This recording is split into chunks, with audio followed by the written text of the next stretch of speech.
ये एक हत्या का मामला था। अमरीक सिंह ने अपनी पत्नी की प्रेम संबंधों के कारण गला दबाकर हत्या कर दी। उसी के संबंध में आज ये निर्णय माननीय न्यायालय एडीए फर्स्ट श्री अजय कुमार दीक्षित जी द्वारा दिया गया। आजीवन कारावास व 10,000 रुपये फाइन इनको सजा सुनाई गई है।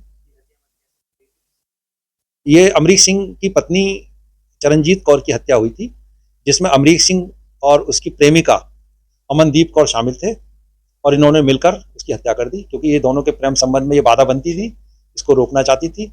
इसी बात से क्षुब्ध होकर इन्होंने इसकी गला दबाकर हत्या की।